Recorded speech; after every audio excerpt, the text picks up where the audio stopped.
നമസ്കാരം.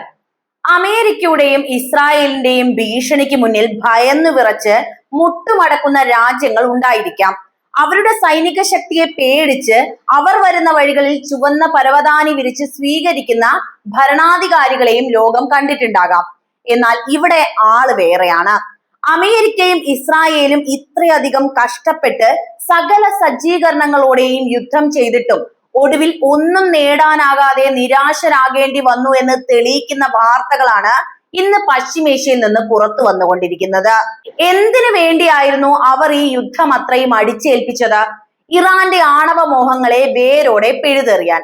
അതിനായി അവർ ഇറാന്റെ ആണവ നിലയങ്ങൾക്ക് നേരെ ആക്രമണങ്ങൾ അഴിച്ചുവിട്ടു, ഉപരോധങ്ങൾ ഏർപ്പെടുത്തി ചങ്ങലക്കിട്ടു. പക്ഷേ ആ ബോംബ് വർഷങ്ങൾക്കൊന്നും ഇറാന്റെ ചിന്തകളെയോ അവരുടെ മുന്നോട്ടുള്ള പ്രയാണത്തെയോ ഒരു തരി പോലും ബാധിച്ചിട്ടില്ല എന്നതാണ് സത്യം.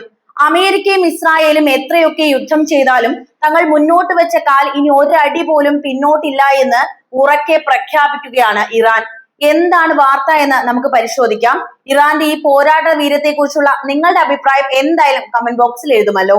വർഷങ്ങളായി ആവർത്തിക്കപ്പെടുന്ന ഭീഷണികൾ, അനന്തമായി നീളുന്ന ഉപരോധങ്ങൾ, ഒടുവിൽ രാജ്യത്തിന് മേൽ അടിച്ചേൽപ്പിക്കപ്പെടുന്ന യുദ്ധങ്ങൾ.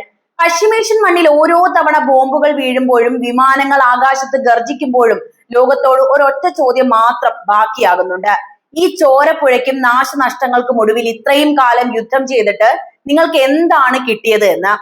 ഇറാന്റെ ആണവ സ്വപ്നങ്ങളെയും അവരുടെ പ്രതിരോധ ശേഷിയെയും പൂർണ്ണമായും തകർത്തെറിഞ്ഞു എന്ന് ലോകത്തിന് മുന്നിൽ അവകാശപ്പെടുന്നവർക്ക് മുന്നിൽ അജയ്യമായ പ്രതിരോധത്തിന്റെയും അതുപോലെ തന്നെ അതിജീവനത്തിന്റെയും പുതിയൊരു ചരിത്രം കുറിച്ച് മുന്നേറിക്കൊണ്ടിരിക്കുന്ന ഇറാനെയാണ് കാണാൻ കഴിയുന്നത്. ശത്രുക്കളുടെ കണ്ണഞ്ചിക്കുന്ന ആയുധ ശേഖരങ്ങൾക്കും വൻ ശക്തികളുടെ മുന്നറിയിപ്പുകൾക്കും മുന്നിൽ തങ്ങളുടെ ആണവ മോഹങ്ങൾ ഒരിക്കലും അടിയറവ് വെച്ചിട്ടില്ല എന്ന് ഉറക്കെ വിളിച്ചു പറയുക തന്നെയാണ് ഇറാൻ.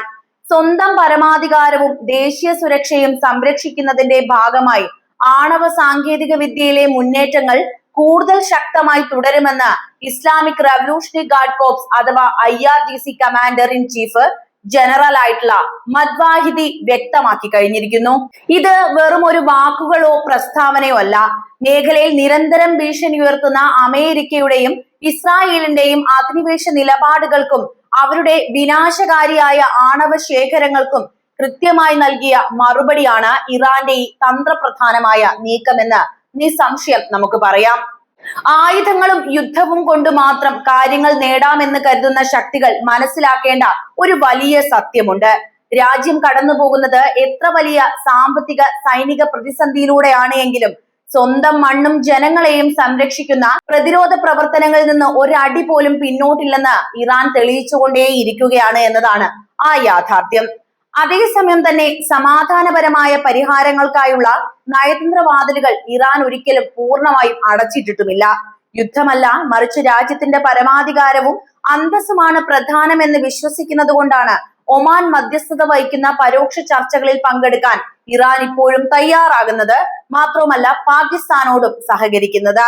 ലോക വ്യാപാരത്തിന്റെ പ്രധാന ജീവനാഡിയായ ഹോർമുസ് കടലിടുക്കിലെ സുരക്ഷ ഉറപ്പാക്കാനും മേഖലയിൽ ദീർഘകാല സമാധാനം പുനഃസ്ഥാപിക്കാനും തങ്ങൾ സന്നദ്ധമാണ് എന്ന് ഇറാൻ ലോകത്തോട് വ്യക്തമാക്കുന്നുണ്ട്. ആത്മാഭിമാനം പണയം വെക്കാതെയുള്ള സമാധാനത്തിനാണ് ഇറാൻ എപ്പോഴും നിലകൊണ്ടത്. പക്ഷേ ഇന്ന് പശ്ചിമേഷ്യയിൽ യഥാർത്ഥത്തിൽ സംഭവിക്കുന്നത് എന്താണ്? മേഖലയിലെ സാമ്രാജ്യത്വ ശക്തികളുടെയും അവരുടെ സഖ്യകക്ഷികളുടെയും അനാവശ്യ ഇടപെടലുകൾ കാരണം അന്താരാഷ്ട്ര സമുദ്രപാതകൾ കൂടുതലും കലുഷിതമായിക്കൊണ്ടിരിക്കുകയാണ്. സ്വതന്ത്രമായി സഞ്ചരിക്കേണ്ട ചരക്കു കപ്പലുകൾക്ക് മേൽ ഭീഷണിയുടെ കറുത്ത നിഴൽ വീണിരിക്കുന്നു. പശ്ചിമേഷ്യയിലെ ഏറ്റവും സുപ്രധാനമായ കപ്പൽചാലായ ഹോർമുസ് കടലിടുക്കിൽ അജ്ഞാത പ്രൊജക്ടൈൽ പതിച്ച് ഒരു വലിയ ചരക്കു കപ്പലിന് കേടുപാടുകൾ സംഭവിച്ചതായി UK മാരിടൈം ട്രേഡ് ഓപ്പറേഷൻ സ്ഥിരീകരിക്കുകയാണ്. സമാധാനം പുലരണമെന്ന് ആഗ്രഹിക്കുന്ന പശ്ചിമേഷ്യയെ തകിടം മറിക്കുന്നത് ആരാണെന്ന് ഈ സംഭവങ്ങൾ തെളിവ് സഹിതം വ്യക്തമാക്കുന്നുണ്ട്. മറ്റൊരു വശത്ത് ചെങ്കടലിൽ സൗദി അറേബ്യയും അവരുടെ സഖ്യസേനയും നടത്തുന്ന അടിച്ചമർത്തലുകൾ അതിരുകടക്കുമ്പോൾ അതിനെതിരെ യമനിലെ ഹൂത്തികൾ തങ്ങളുടെ പ്രതിരോധം ശക്തമാക്കിക്കൊണ്ടിരിക്കുകയുമാണ്. ജനങ്ങളെ ഭയപ്പെടുത്തി കീഴടക്കാമെന്ന് കരുതുന്ന വൻ ശക്തികൾക്ക് മുന്നിൽ തോറ്റുകൊടുക്കാൻ അവർ തയ്യാറല്ല. ഇതിന്റെ ഭാഗമായി നടന്ന രൂക്ഷമായ ഏറ്റുമുട്ടലുകളിൽ യമൻ തീരത്തിന് സമീപം ഇന്ത്യ രാജ്യത്തിന്റെ പതാക വഹിച്ച ഒരു എണ്ണക്കപ്പൽ തകരുകയും ഉണ്ടായിട്ടുണ്ട്. ഇത് ഒരു രാജ്യത്തോടുള്ള വ്യക്തിപരമായ ശത്രുതയല്ല എന്നത് നമ്മൾ ഓർക്കണം. മറിച്ച് തങ്ങൾക്കെതിരെയുള്ള ഉപരോധങ്ങൾക്ക് ഉപരോധം കൊണ്ട് മറുപടി നൽകുന്ന ഹൂതികളുടെ ശക്തമായ തിരിച്ചടിയുടെ ഭാഗമാണിത്. സൗദി അറേബ്യയുടെ സമുദ്ര വഴികളിലൂടെയുള്ള എണ്ണ കയറ്റുമതിയെ പോലും ഇത് കടുത്ത പ്രതിസന്ധിയിലാണ് ആഴ്ത്തിയിരിക്കുന്നത്. യഥാർത്ഥത്തിൽ അന്താരാഷ്ട്ര എണ്ണ വിതരണ പാതകളെ ഇത്തരത്തിൽ അപകടത്തിലാക്കുന്നത് ആരാണ് എന്ന് ചിന്തിച്ചിട്ടുണ്ടോ? അമേരിക്കയും ഇസ്രായേലും മേഖലയിൽ നടത്തുന്ന നഗ്നമായ ഇടപെടലുകളും സൗദി അറേബ്യയുടെ യുദ്ധനയങ്ങളുമാണ് ഇവിടെ കാര്യങ്ങൾ സങ്കീർണമാക്കുന്നത്. സ്വന്തം സാമ്പത്തിക രാഷ്ട്രീയ ലാഭങ്ങൾക്ക് വേണ്ടി ഒരു മേഖലയെ മുഴുവൻ യുദ്ധത്തിലേക്ക് തള്ളിവിടുമ്പോൾ അതിന്റെ പ്രത്യാഘാതം അനുഭവിക്കുന്നത് ലോകമെമ്പാടുമുള്ള സാധാരണക്കാരാണ്. നമ്മളടക്കമുള്ള സാധാരണക്കാർ അത് നേരിടുകയുമാണ്. ഹോർമുസ് കടലിടുക്കും ചെങ്കടലും സുരക്ഷിതമല്ലാതാകുന്നതോടെ ഇന്ത്യ ഉൾപ്പെടെയുള്ള എണ്ണ ഇറക്കുമതി രാജ്യങ്ങൾക്ക് വലിയ തിരിച്ചടിയാണ് നേരിടേണ്ടി വരുന്നത്. കപ്പലുകൾക്ക് ഗുഡ് ഹോപ്പ് മുനമ്പ് വഴി ആഫ്രിക്കൻ വൻകര ചുറ്റി സഞ്ചരിക്കേണ്ടി വരുന്നു. ഇത് വരുത്തിവെക്കുന്ന ഭാരിച്ച സാമ്പത്തിക ബാധ്യത ചെറുതല്ല എന്നത് ഓർക്കണം. അനാവശ്യ അധിനിവേശങ്ങളും സാമ്രാജ്യത്വ യുദ്ധവെറിയുമാണ് ഇതിനൊക്കെയുള്ള പ്രധാനപ്പെട്ട കാരണങ്ങൾ.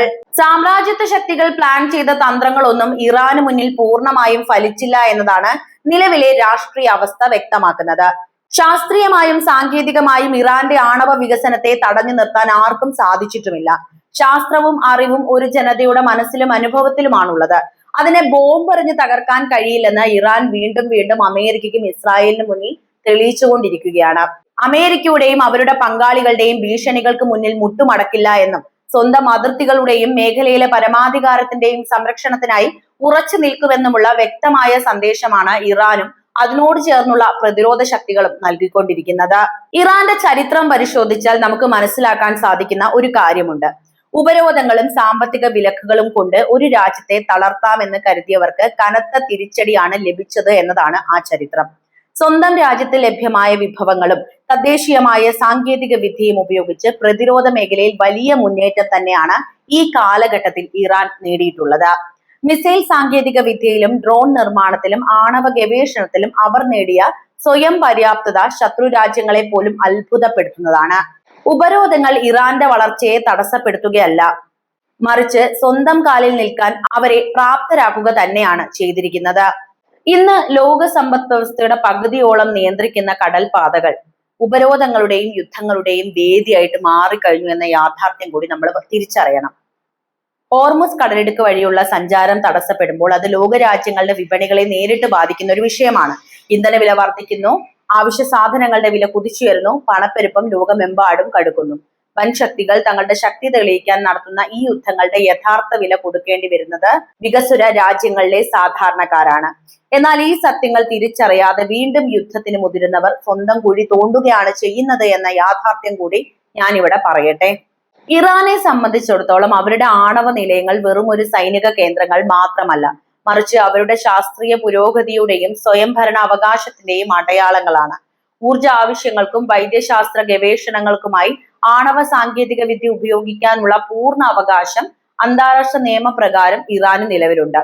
എന്നാൽ ഈ അവകാശങ്ങളെ ചോദ്യം ചെയ്യാനും ഇല്ലാതാക്കാനും വിദേശ ശക്തികൾ ശ്രമിച്ചപ്പോഴാണ് ഇറാൻ തങ്ങളുടെ പ്രതിരോധം കടുപ്പിച്ചത്. ആക്രമിച്ചാൽ തിരിച്ചടിക്കുമെന്ന കൃത്യമായ നിലപാടിലേക്ക് അവർ എത്തിയത് സ്വന്തം സുരക്ഷ അപകടത്തിലായതുകൊണ്ട് മാത്രമാണ്. പശ്ചിമേഷ്യയിൽ ആധിപത്യം സ്ഥാപിക്കാൻ ശ്രമിച്ചവർക്ക് ഇന്ന് കൈമുതലായുള്ളത് കനത്ത നിരാശ മാത്രമാണ്. ഉപരോധങ്ങൾ കൊണ്ട് ഒരു ജനതയെ പട്ടിണിക്കിട്ട് കീഴടക്കാമെന്ന മോഹം നടന്നില്ല. ആണവ നിലയങ്ങൾ തകർത്താൽ ഇറാൻ അടിയറവ് പറയുമെന്ന കണക്കുകൂട്ടലുകൾ മുഴുവനായിട്ട് തെറ്റി. കൂടുതൽ കരുത്തോടെ കൂടുതൽ വ്യക്തതയോടെ ഇറാൻ തങ്ങളുടെ ആണവ സാങ്കേതിക വിദ്യയുമായി മുന്നോട്ട് പോയിക്കൊണ്ടിരിക്കുന്നു എന്ന വാർത്തയും പുറത്തു വന്നു. യുദ്ധം കൊണ്ട് സ്വന്തം താല്പര്യങ്ങൾ സംരക്ഷിക്കാൻ ഇറങ്ങിയവർ ഇന്ന് ചെങ്കടലിലും ഹോർമുസ് കടലിടുക്കിലും തങ്ങളുടെ എണ്ണക്കപ്പലുകൾ സുരക്ഷിതമായി കടത്തിവിടാൻ വഴിയില്ലാതെ വലയുന്ന കാഴ്ചയാണ് ലോകം മുഴുവൻ കണ്ടുകൊണ്ടിരിക്കുന്നത്. പശ്ചിമേഷ്യയിലെ സംഘർഷങ്ങൾ അവസാനിക്കണമെങ്കിൽ ഇവിടുത്തെ യഥാർത്ഥ പ്രശ്നങ്ങൾ എന്താണെന്ന് ലോകം തിരിച്ചറിയേണ്ടതുണ്ട്. പുറത്തു നിന്നുള്ള ശക്തികളുടെ അനാവശ്യ ഇടപെടലുകൾ അവസാനിപ്പിക്കുക എന്നതാണ് ഇതിൽ ഏറ്റവും പ്രധാനപ്പെട്ടത്. അതിലെ പ്രധാന ശക്തി അമേരിക്കയാണെന്ന് തിരിച്ചറിയണം. മേഖലയിലെ രാജ്യങ്ങൾക്ക് അവരുടെ ഭാവി തീരുമാനിക്കാനുള്ള പൂർണ്ണ സ്വാതന്ത്ര്യമാണ് നൽകേണ്ടത്. സമാധാനം എന്നത് ആരുടെയും ഉദാരതയല്ല, മറിച്ച് എല്ലാവരുടെയും അവകാശമാണത്.